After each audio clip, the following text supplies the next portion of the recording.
దేశవ్యాప్తంగా బంజారా జాతులు ఉనికిని కోల్పోతున్నారని ఆల్ ఇండియా బంజారా సేవా సంఘం తిరుపతి జిల్లా అధ్యక్షుడు శివనాయక్ తెలియజేశారు.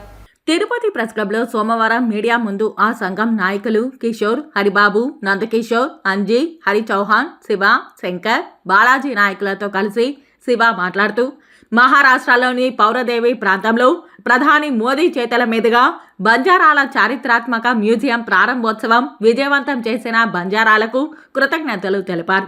ఈ కార్యక్రమానికి ఏపీ, తెలంగాణ, మహారాష్ట్ర, రాజస్థాన్, కర్ణాటక, హర్యానా, నిర్మల్ తదితర రాష్ట్రాల నుండి బంజారాలు హాజరయ్యారని తెలిపారు. తిరుపతిలోని హతీరాజీ భూములకు రక్షణ లేకుండా పోయిందని ఆవేదన వ్యక్తం చేశారు. ప్రభుత్వం ఈ భూములను కాపాడేలా చర్యలు తీసుకోవాలని డిమాండ్ చేశారు. బంజారాల యొక్క దేవుళ్ళను కావచ్చు, వారి యొక్క సంస్కృతి సాంప్రదాయాలను కావచ్చు తెరపైకి తీసుకొని వచ్చి అందరినీ గుర్తించడం, మనలో ఇంత గొప్ప అనుభూతులను ఇప్పించి దేశవ్యాప్తంగా ఈరోజు చరిత్రాత్మకంగా బంజారాలచే ఉందనేసి తెలపడం మహాభాగ్యంగా ఈరోజు అనుకుంటున్నాం.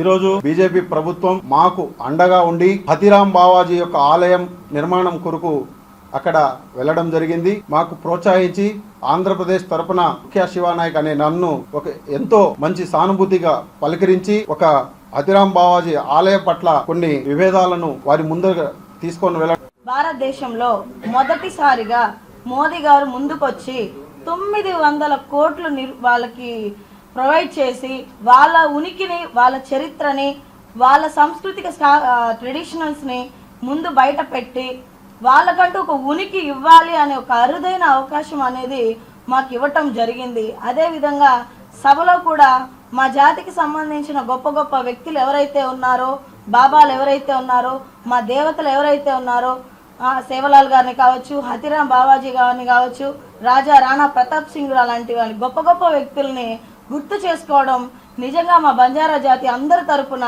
హర్షం వ్యక్తం చేస్తున్నాం మోడీ గారికి.